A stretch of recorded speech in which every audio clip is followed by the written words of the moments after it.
मैं अनुग्रहित हूं कि भारत जन महामंडल के 37वें अधिवेशन के खुले अधिवेशन में थोड़ी सी बातें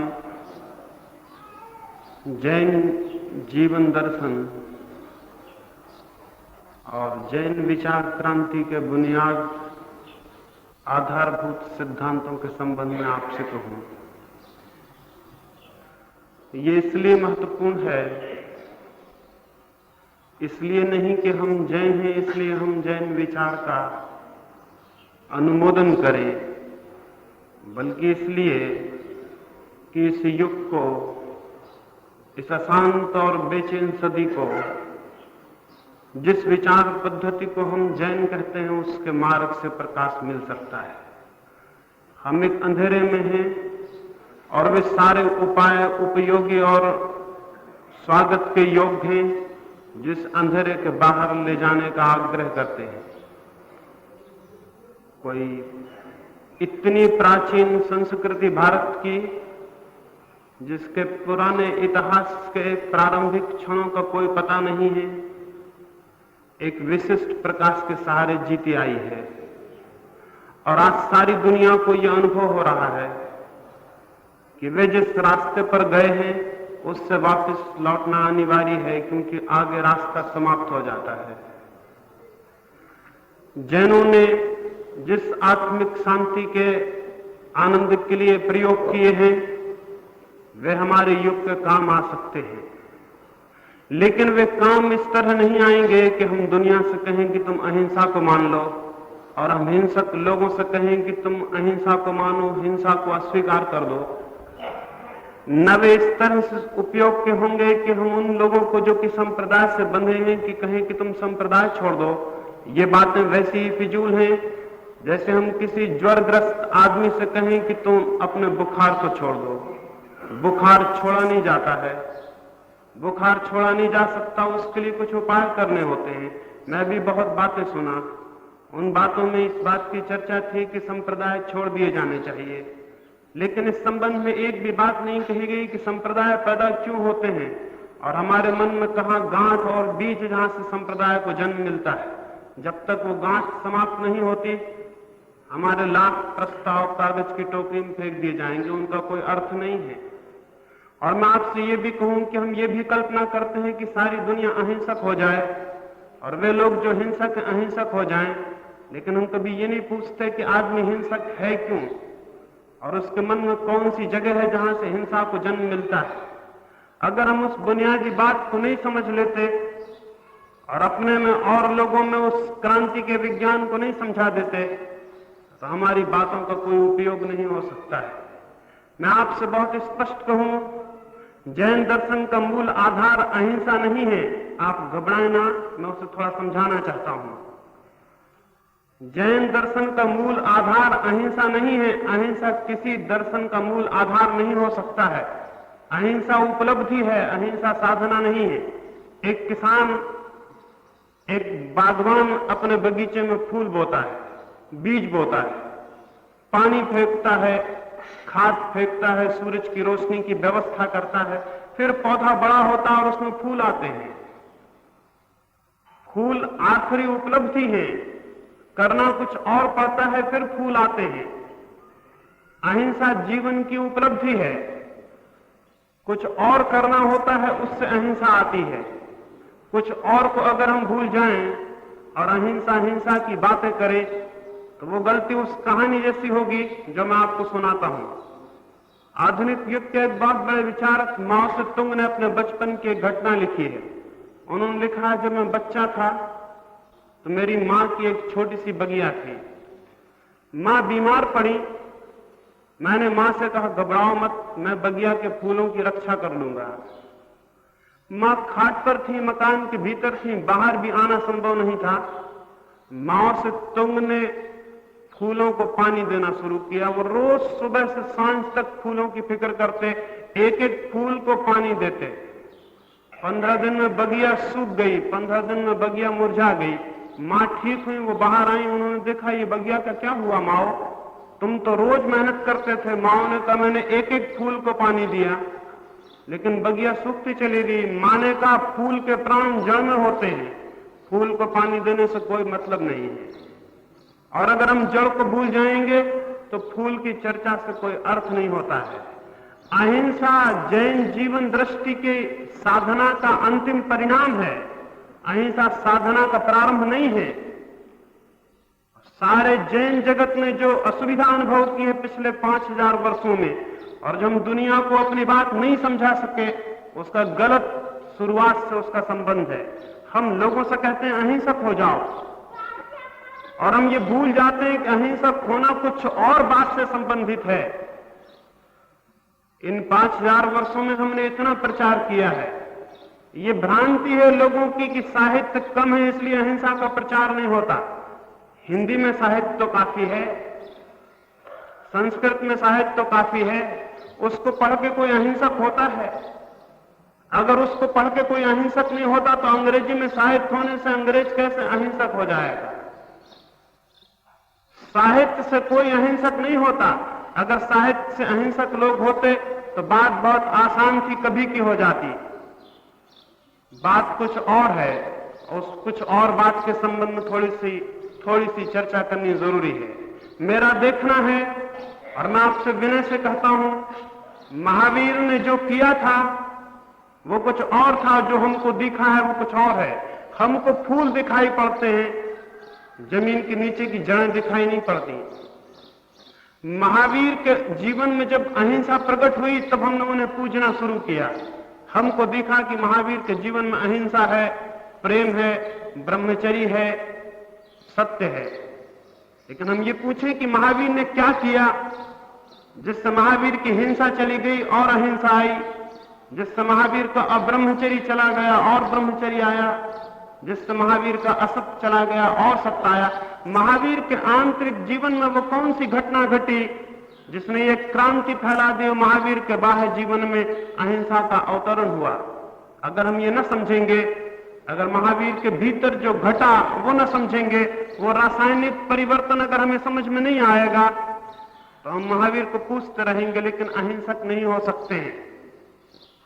बुनियादी रूप से इस कमरे में अगर अंधेरा भरा हो और कोई आदमी आके कहे कि कमरे के अंधेरे को अलग करना है, और आप सारे लोग ताकत लगाएं, लकड़ियां लाएं, तलवारें लाएं और अंधेरे को काट के बाहर फेंकने की कोशिश करें, तो थोड़े दिन में आप ही थक जाएंगे। अंधेरा यहीं का यहीं रहेगा। अंधेरे का अलग करने का वो रास्ता नहीं है। अंधेरे को धक्के दे के कोई अलग नहीं कर सकता। अंधेरे को गठरी बांध के बाहर नहीं फेंका जा सकता। अंधेरे के साथ जो वैसी मेहनत करेगा वो नासमझ है, और अगर अंधेरा बाहर न जाए तो इसमें किसी का कसूर नहीं, उसकी नासमझी पर जिम्मेवार है। कोई हिंसा को बाहर नहीं फेंक सकता अपने जीवन से। हिंसा अंधेरे की तरह नकारात्मक है। जीवन की सारी बुराई नकारात्मक है। कोई असत्य को और ब्रह्मचर्य को फेंक नहीं सकता। लेकिन एक छोटा सा दिया जला लिया जाए और पाया जाता है कि अंधेरा नहीं है, पाया जाता है कि जो अंधेरा मेहनत से बाहर नहीं गया वो दिए के जलते बाहर चला गया है। एक छोटे से दिए के जलने से अंधेरा बाहर हो जाता है। एक छोटी सी आत्मिक क्रांति की किरण फूट जाने से सारी हिंसा बाहर हो जाती है। वो आत्मिक किरण ध्यान से फूटती है। समस्त धर्मों का मूल आधार ध्यान का योग है। महावीर की साधना का भी मूल आधार ध्यान है। महावीर ने अपने 12 वर्षों में अपने आंतरिक जीवन में ध्यान की घटना को पूरा किया था। उस घटना के घटने के कारण परिणामता अहिंसा उपलब्ध होती है। वो ध्यान कैसे घटित हो सकता है, इस संबंध में थोड़ी सी चर्चा आपसे करूंगा। और अगर भारत जैन महामंडल या उस जैसी संस्थाएं वस्तुतः सारे जगत में अहिंसा के वातावरण को पैदा हुआ देखना चाहती हैं, तो उन्हें जैन जीवन की, जैन दर्शन की उस बुनियादी ध्यान की पद्धति को वापस लौटाना जरूरी है, जिसके द्वारा वे पहले जैनों के मन में प्रकाश पैदा करें और फिर वे और लोगों के मन में प्रकाश पैदा कर सकें। मैंने भी यहां बहुत से प्रस्ताव सुने, पाया कि वे सब जैसे दूसरों के सुधार के लिए हैं। भारत जैन महामंडल में जो लोग हैं उनके सुधार की कोई चर्चा मैंने नहीं सुनी। मैं समझा कि शायद वो सब लोग ठीक ही होंगे, वो दूसरों के सुधार का विचार कर रहे हैं। मैं एक जगह बोलने गया था, उन्होंने मुझसे कहा अचौरी के ऊपर बोलो, वहां कोई 300 लोग थे। मैंने पूछा यहां कितने चोर हैं? उन्होंने कहा यहां एक भी चोर नहीं, क्योंकि किसी ने हाथ नहीं उठाया। मैंने कहा मैं किसके सामने बोलूं? जब यहां कोई चोर है ही नहीं तो उसको समझाना कि चोरी बुरी है फिजूल की बात है। बेहतर मैं किसी कैद खाने में बोलूंगा। यहां अचौरी पर किसको समझाऊं? मैंने यहां इतनी बातें सुनी, मैंने पाया आप दूसरों के सुधार में संलग्न हैं। आप समझ लें ये विचार बुनियाद से गलत है। कोई संस्था दूसरों के सुधार के लिए प्रस्ताव पास करे, वो संस्था मुर्दा होती है, उसमें कोई प्राण नहीं हो सकता। जो लोग भारत जन महामंडल के भीतर हैं और भीतर जिनको आप लाना चाहते हैं, उनमें आप क्या परिवर्तन चाहते हैं? उनमें क्या फर्क देखना चाहते हैं? उनके जीवन में कौन सी क्रांति आप देखना चाहते हैं? अगर आपके पास ऐसी कोई योजना नहीं है तो आपकी सारी की सारी संस्था किताबी और कागजी होगी, उसमें कोई प्राण नहीं हो सकते। एक भी प्रस्ताव में नहीं सुना, एक भी प्रस्ताव मेरी समझ में नहीं आया जो कि आपने अपने संबंध में विचारा हो। आप सारी दुनिया को बदलना चाहते हैं और इस भ्रांति में है कि हम बदले हुए। मैं ना मालूम कितने लोगों से मिलता हूं, मैं इस बात से बहुत हैरान हुआ। मुझे आज तक एक आदमी ऐसा नहीं मिला जो अपने को बदलने की फिक्र में है। सारे लोग दूसरों की बदलने की फिक्र में है। ये सोचना, ये गणित ही गलत है। मैं अपने पड़ोसी को बदलना चाहता हूं, पड़ोसी अपने पड़ोसी को बदलना चाहता है, पड़ोसी और उसके पड़ोसी को बदलना चाहता है, और दुनिया में कहीं कोई बदलाहट नहीं होती, क्योंकि बदलाहट की शुरुआत अपने से करनी होती है। तो मैं ये चाहूंगा कि पहले तो हम ये समझें ठीक से कि क्यों ध्यान के द्वारा अहिंसा उत्पन्न होती है, और फिर हम भारत जन महामंडल में जो लोग सम्मिलित होते हैं, बजाय उनसे पैसा लेने के, बजाय उनसे सदस्यता का पैसा वसूल करने के, उनसे ये प्रतिज्ञा लें कि वो इस ध्यान की पद्धति को अपने जीवन में उतारेंगे। एक ही शर्त हो और एक ही मांग हो सदस्य से कि वो ध्यान की इस पद्धति को अपने जीवन में लाएगा, और लाएगा तो भारत जन महामंडल का सदस्य होगा। इस ध्यान की पद्धति के द्वारा उसके जीवन में अहिंसा आएगी, और पहली दफा उसे पता चलेगा कि ध्यान आने से अहिंसा आती है। जब मैं अपने चित्त में शांत होता हूं, जब मेरे भीतर का विचार प्रवाह रुकता है, जब मेरे भीतर शांति के नए जगत खुलते हैं, तब हिंसा करना मुश्किल हो जाता है। मैं अपनी उस शांति को खोकर हिंसा नहीं कर सकता हूं। मैं अपनी शांति को तोड़कर हिंसा करने जैसी गलत बात नहीं कर सकता हूं, और तब अनायास में पाता हूं कि मेरे बाहर की हिंसा कम होती चली जा रही है। आप दुनिया को यह मत समझाएं कि अहिंसक होना है। ऐसी बात कहने से पता लगता है कि ये कोई दूसरों को कन्वर्ट करने वाले लोग हैं। बड़ी खुशी यहां जाहिर मैंने सुनी, कुछ हिंसक खटीकों को बदल लिया है। उसमें बड़ा अपमान मालूम होता है। जैसे खटीक बेचारे बड़े अंधेरे में थे, बड़े बुरे लोग थे, आपने बड़ा भारी काम कर लिया उनको बदल के। आपने कन्वर्ट करके कोई बहुत बड़ी बात कर ली है। ईसाई भी ऐसी सोचता है कि हमने अगर 10 जैनियों को ईसाई बना लिया, बहुत बड़ी बात कर ली। हिंदू सोचते हैं कि हमने अगर 10 ईसाइयों को हिंदू बना लिया, बहुत बड़ी बात कर ली। जैन भी अगर सोचने लगे कि हमने 10 हिंदुओं को जैन बना लिया, बहुत बड़ी बात कर ली। इसमें नासमझी है। ये कोई बड़ी बात नहीं है, इसमें कोई अर्थ नहीं है। आप में कौन सी खूबी है, आप खटीकों को भी आप ही जैसा बना लेंगे, कौन सी बड़ी बात हो जाती है? आप में क्या है जो आप खटीकों को जैन बना के कुछ बहुत बड़ा काम कर लेंगे? ये सवाल नहीं है। बड़ा सवाल ये है, महत्वपूर्ण सवाल ये है कि हम जिस धर्म के पीछे चल रहे हैं उसकी पूरी की पूरी वैज्ञानिक पद्धति को समझ लें। और मैं आपसे कहूं, अगर आप समझ लेंगे तो आपको करने में कठिनाई नहीं होगी, क्योंकि प्रत्येक धर्म परिणाम में आनंद लाता है। धर्म की साधना कष्टप्रद नहीं है, धर्म की साधना कठिन भी नहीं है। धर्म की साधना ठीक से समझ ली जाए तो साधना के प्रत्येक चरण पर आनंद बढ़ता चला जाता है, और वो आनंद आपको खींचता है और गहरी साधना में ले जाता है। ये भ्रांति मन से छोड़ दें, ये भ्रांति मन से छोड़ दें कि धर्म की साधना कठिन है, तपस्या दुरूह है, तपस्या मुश्किल है, बहुत मुश्किल से कोई आदमी कर सकता है। ये बात बिल्कुल ही गलत है। और जिन लोगों ने कही है उन्होंने दुनिया का नुकसान किया है, उन्होंने अहित किया है। बहुत बार अगर ये बात कही जाए कि साधना कठिन है, ये कहना मन पर एक प्रभाव डालता है जिससे साधना कठिन हो जाती है। अभी पश्चिम में सेफ्सबरी ने कुछ प्रयोग किए, वे एक बड़े मनोवैज्ञानिक हैं। उन्होंने एक प्रयोग का उल्लेख किया, वो मैं आपको कहूं। उन्होंने कहा कि 2 फ्रेंच मनोवैज्ञानिकों ने फ्रेंच हुकूमत से कहा कि एक आदमी को हम मानसिक रूप से मार के देखना चाहते हैं। एक आदमी को फांसी की सजा हुई थी, उस आदमी को उन्होंने हुकूमत से मांग लिया। हुकूमत ने कहा हमको तो मारना है, कैसे भी मार दो, और अगर मन से मारने की तरकीब निकल आए और फांसी पर लटकाने से हम बच जाएं तो बहुत बेहतर है। उन दोनों मनोवैज्ञानिकों ने उस आदमी को जिसकी फांसी होने थी, सांझ को कहा कि कल सुबह 6 बजे हम तुम्हें मार डालेंगे, और मारने की एक नई तरकीब निकाली है।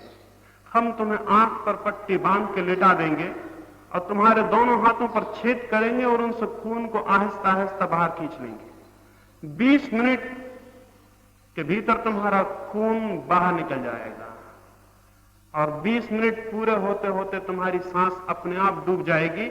मृत्यु बहुत सुखद होगी, तुम्हें कोई तकलीफ नहीं होगी। वो आदमी रात भर सोचता रहा कि सुबह इस तरह मृत्यु होनी है। अब मृत्यु की रात कोई सोता नहीं है, वो तो रात भर सोचता रहा, सोचता रहा, सोचता रहा। उसके मन पर गहरा संस्कार पड़ा। सुबह उसको उन्होंने उठाया, उसे लिटाया, 6 बजे उसकी आंख पे पट्टी बांधी, उसके दोनों हाथों पर इस तरह औजार चलाया जैसे छेद करते हो, लेकिन छेद किए नहीं, और उसके हाथ पर रबर की नालियां बांधी जैसे खून उनसे बहाया जाएगा, और उन नालियों से धीमे धीमे कुनकुना पानी बहाया। उस कुनकुने पानी को बाल्टियों में लटका कर टपकाया, टप टप, और वहां बंधा हुआ पट्टी बंधा हुआ आदमी सोचने लगा खून अब बाहर जा रहा, बाहर जा रहा। और 4 डॉक्टर खड़े होकर उनकी नाड़ियों और हृदय की जांच करते रहे और बोलते रहे हर मिनट पर कि बस सांस डूब रही है, हृदय की धड़कन बंद हो रही है, सांस डूब रही है, हृदय की धड़कन बंद हो रही है, सांस डूब रही है, खून बाहर निकल रहा है। 10 मिनट में उन्होंने कहा आदमी आधा मर गया है, और उस आदमी ने अंदर सोचा कि आधे मर गए हैं, और ठीक 20 मिनट पर उसकी सांस टूट गई। 20 मिनट पर सिर्फ उसका एक बूंद खून बाहर नहीं निकाला गया, 20 मिनट पर उसकी सांस टूट गई, क्योंकि उसने सोचा कि मर रहा हूं, मर रहा हूं, मर रहा हूं। ये इतनी तीव्रता से सोचा गया कि ये घटना घट गई। हम जो भी लोगों से बार बार कहते रहे, उसका विचार उनके मन में बैठ जाता है, घनीभूत हो जाता है, और उनके मन को परिवर्तित कर देता है। ये बात इतनी बार कही गई है कि धर्म की साधना कठिन है कि वो कठिन हो गई। मैं आपसे कहना चाहता हूं, धर्म की साधना सरल, बहुत सरल है। ठीक से विधि और टेक्निक को समझ लेने की बात है। अगर ध्यान के टेक्निक को हम एक बार ठीक से समझ लें तो हम हैरान होंगे कि ये तो इतना सरल था, ये तो इतना आसान था, ये तो इतना आनंदपूर्ण था। और तब हम पाएंगे कि जीवन में हिंसा मुश्किल होती चली जाती है, जीवन में अब्रह्मचर्य मुश्किल होता चला जाता है, जीवन में असत्य मुश्किल होता चला जाता है, क्योंकि भीतर जो शांति उपलब्ध होती है उसके विपरीत करना कठिन हो जाता है। वो टेक्निक क्या है? महावीर ने कैसे अपने को पाया, बुद्ध ने कैसे अपने को पाया, ईसा ने कैसे कहा कि मैंने प्रभु के राज्य को उपलब्ध किया है? एक ही छोटा सा रास्ता है। उस छोटे से रास्ते को जितना मैं समझ पाता हूं, मैं पाता हूं बहुत आसान सरल है, कोई भी कर सकता है। वो छोटा सा रास्ता क्या है? महावीर ने अपने भीतर क्या किया था, हम अपने भीतर क्या नहीं कर पा रहे हैं? थोड़ा हम देखेंगे तो हम पाएंगे हमारा मस्तिष्क बहुत विचारों से भरा हुआ है। एकदम उठते बैठते सोते जागते मन पर विचार दौड़ रहे हैं, स्वप्न और विचार का प्रवाह चल रहा है। विचार की प्रक्रिया मन को पकड़े हुए है। ये प्रक्रिया इतनी घनी है, इसका पर्दा इतना घना है कि हम अपने भीतर नहीं उतर पाते, अपने स्वरूप तक नहीं पहुंच पाते। जैसे बीच में एक दीवार है, हम अपने भीतर जाएंगे और पाएंगे विचार विचार। पश्चिम के एक बहुत बड़े दार्शनिक ह्यूम ने लिखा है, लोग कहते हैं भीतर झांको, दार्शनिक कहते हैं, धार्मिक कहते हैं नो थायसेल्फ। लेकिन जब भी मैं अपने भीतर गया तो कभी मैं किसी विचार से टकरा जाता हूं, कभी किसी इच्छा से, कभी किसी वासना से, लेकिन कोई आत्मा मुझे उपलब्ध नहीं होती है। आप भी अपने भीतर जाएंगे तो आप पाएंगे कोई विचार मिलता है, कोई वासना मिलती है, कोई इच्छा मिलती है, आत्मा उपलब्ध नहीं होगी। आप वहीं से वापस लौट आएंगे, इसलिए आत्मज्ञान से वंचित रह जाएंगे। ये विचार का जो पर्दा है बीच में, इसको गिरा देना जरूरी है ताकि हम अपने तक पहुंच जाएं, ताकि हम स्वरूप ज्ञान को उपलब्ध कर लें। ये पर्दा ध्यान के द्वारा गिरा दिया जाता है। ये पर्दा ध्यान के योग के द्वारा विनष्ट हो जाता है, मनुष्य अपने भीतर पहुंचता है। ध्यान का अर्थ एकाग्रता नहीं है, ध्यान का अर्थ है विचार शांति और विचार मुक्ति। बहुत लोग हैं जो ध्यान करने बैठते हैं, सामायिक करने बैठते हैं, नमाज करने बैठते हैं, वे क्या करते हैं? वे करते हैं कि विचारों से लड़ते हैं। विचारों से लड़ना अवैज्ञानिक है। जो विचारों से लड़ेगा वो विचारों से कभी मुक्त नहीं हो सकेगा। एक छोटी सी कहानी आपसे कहूं। पश्चिम के एक होटल की कहानी है। पश्चिम के एक होटल में एक यात्री आकर ठहरा।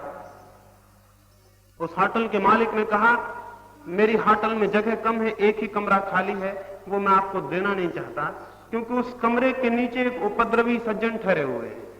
अगर आपने थोड़ी सी भी खटपट की तो वो नीचे वाला आदमी झगड़ा करेगा, इसलिए बेहतर आप कहीं और ठहर जाएं। उस नए यात्री ने कहा, मुझे केवल रात को 4-5 घंटे सोना है, सुबह उठ के चला जाऊंगा, काम करूंगा, रात को आके सोऊंगा, कोई उपद्रव नहीं होगा, आप घबराएं नहीं। वो यात्री वहां ठहर गया। वो रात को थका मांदा 12 बजे लौटा। उसने आके बिस्तर पर बैठा, थका था, जूते खोले और एक जूता पटका। जूता पटकते फर्श को उसे ख्याल आया कहीं नीचे के आदमी की नींद न टूट जाए, अन्यथा रात में झगड़ा हो। उसने दूसरा जूता बहुत आहिस्ते से खोल के नीचे रख दिया। वो सो गया। 2 घंटे बाद नीचे के आदमी ने उसके आके दरवाजे को खटखटाया, बोले वहां से दरवाजा खोलिए। ये बहुत हैरान हुआ कि 2 घंटे बाद अब तो नींद में क्या कसूर हुआ होगा।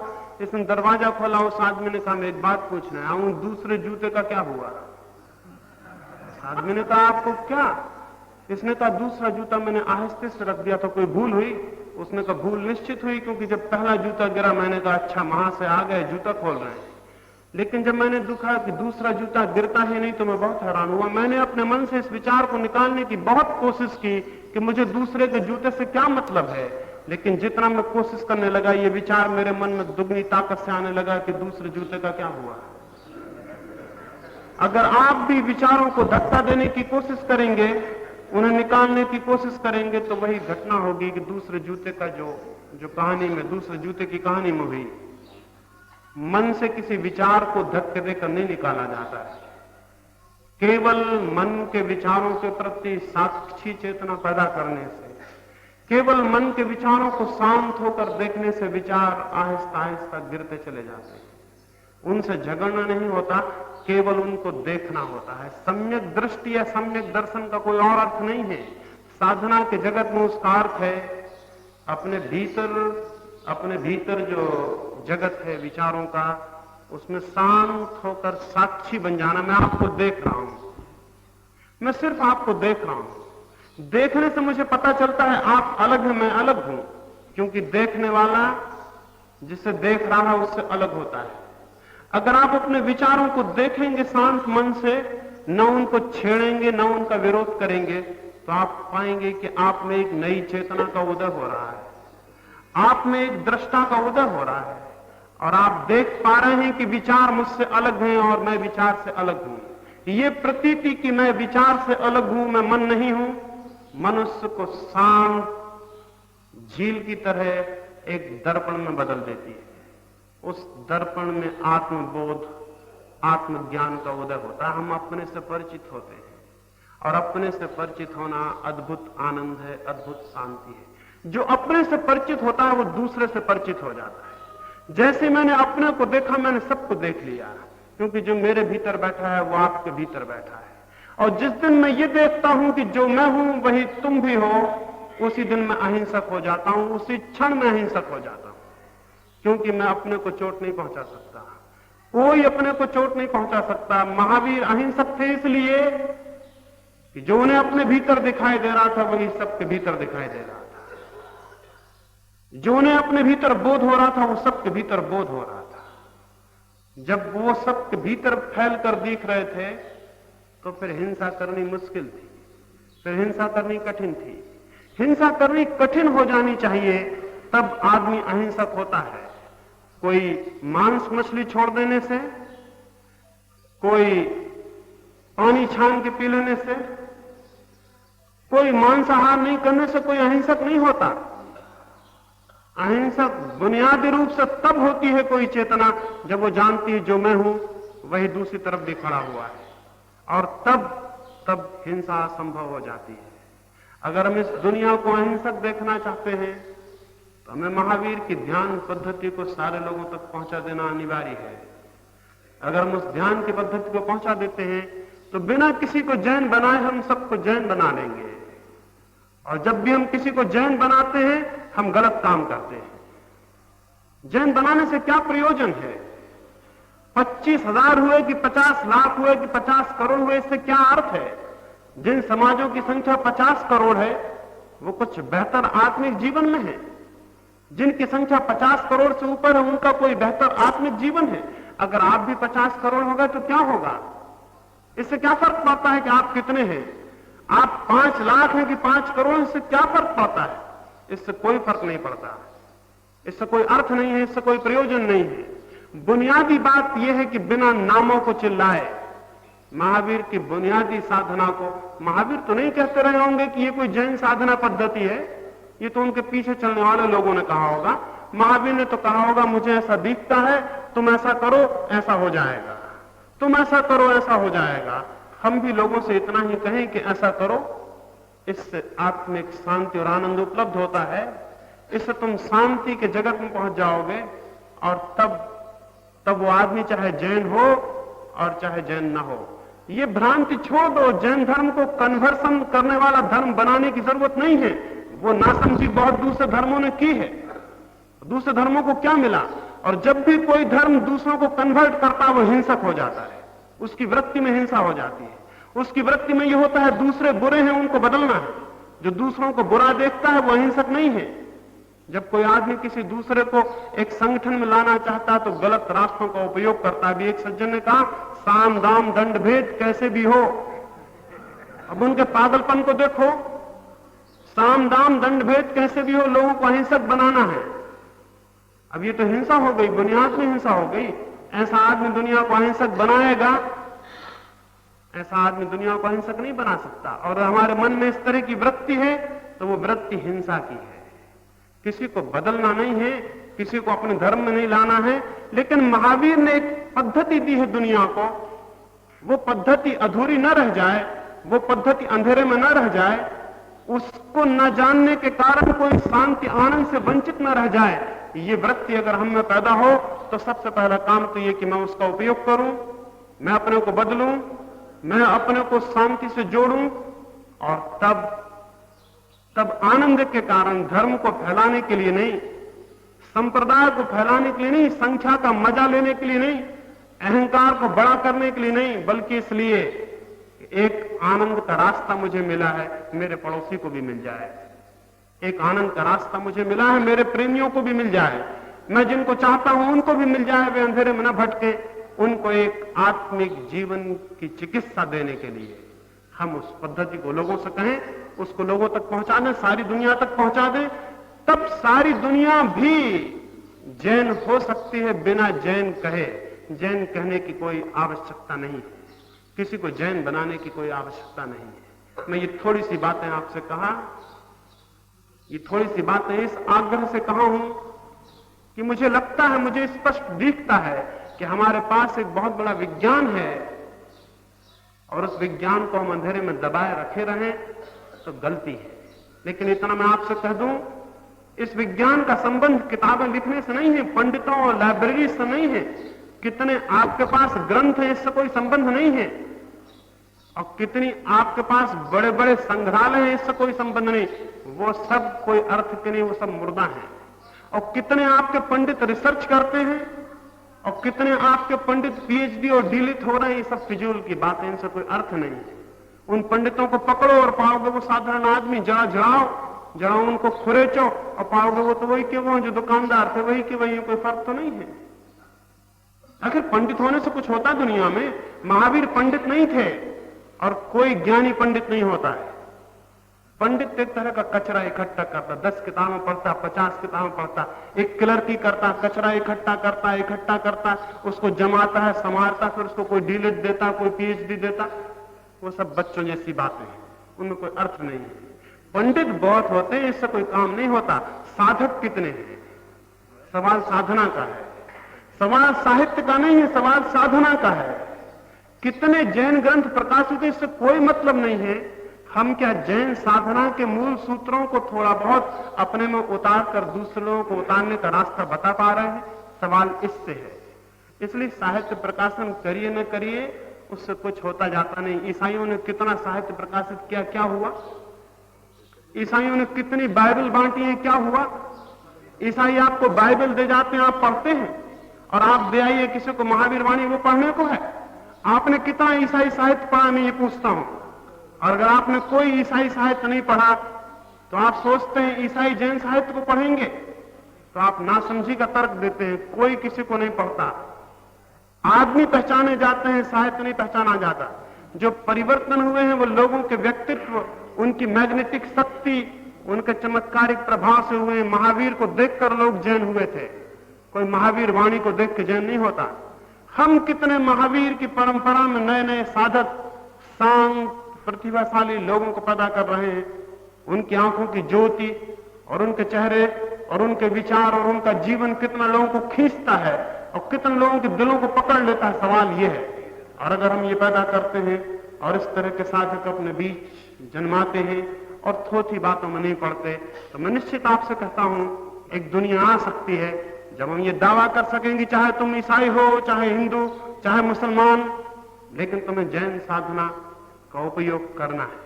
तुम ईसाई रहो और जैन साधना का उपयोग करो, तुम रहो मुसलमान और जैन साधना का उपयोग करो। जैन साधना का कोई संबंध ईसाई और जैन से नहीं है। वो तो एक विज्ञान है, वो तो एक विज्ञान है, आत्म शांति का एक विज्ञान है। एक आदमी ईसाई रहता है और बीमार होता है, एलोपैथी का उपयोग करता है, तो इससे क्या फर्क पड़ता है? वो ईसाई रहा है, एलोपैथी का उपयोग करेगा, इससे क्या मतलब है? क्या ईसाइयत छूट जाती है? एक आदमी को ईसाई रहने दो, एक आदमी को मुसलमान रहने दो, उसको सिर्फ इतना कहो एक रास्ता महावीर का है, इस रास्ते से महावीर को शांति मिली, हजारों लोगों को शांति मिली, हजारों लोगों को शांति मिल रही है, लेकिन आपके चेहरे नहीं मालूम पड़ते कि आपको शांति मिल रही है। तो फिर जब आप किसी से जाके कहोगे तो वो कहेगा आपको मिली, तो वो कहेगा आपको मिली, तो फिर आप अपनी किताबें ढूंढते फिरना, लाइब्रेरी इकट्ठी करना, पंडितों को बुलाना, इससे कुछ नहीं होता। ये छोटा सा जैनियों का समाज एक बहुत बड़ा काम कर सकता है। छोटे समाज में खूबी होती है, उसमें क्रांतियां जल्दी हो जाती हैं। बड़े समाज का कोई अर्थ नहीं है, छोटे समाजों में क्रांतियां हो जाती हैं। मैं आपसे ये कहता हूं, अगर ठीक से हम जैन विचार को समझेंगे तो इस समय में बहुत बड़ा मौका है कि हम थोड़े हैं, हम इस जमीन पर बहुत थोड़े हैं, हम बहुत जल्दी एक क्रांति पैदा कर सकते हैं। जैन पहचाना जा सकता है कि ये जैन है, उसके चेहरे से, उसके विचार से, उसके जीवन से, वो जहां भी जाए उसकी हवा से पहचाना जा सकता है। और तब हम लोगों को आकर्षित करते हैं कि आओ, जिसके पीछे चल के हम शांत हुए हैं उसके पीछे तुम भी चलो और शांत हो जाओ। जैन दर्शन शांति का एक विज्ञान है और इस विज्ञान के विचार से ही हम उसे सारी दुनिया के कोने कोने तक पहुंचा सकते हैं। इतनी थोड़ी सी बातें मैं कहा, मैं आशा करता हूं कोई बात आपके मन को पकड़ेगी, कोई विचार आपके मन को पकड़ेगा और काम का होगा। ईश्वर करे जिस महानतम विचार पद्धति के भीतर हमको पैदा होने का सौभाग्य मिला है, हम उसको अपने जीवन में उतार पाए और अपने जीवन में उतार के हम और लोगों को भी शांति के आनंद के उस मार्ग से जोड़ सकें। ये बड़े आनंद की बात है कि हम जो आनंद हमें मिल रहा है उसे हम सब में बांट दें। आनंद को बांटने के लिए जैन विचार को सब तक पहुंचा देना है। मेरी बात को शांति से सुना, उसके लिए बहुत बहुत धन्यवाद।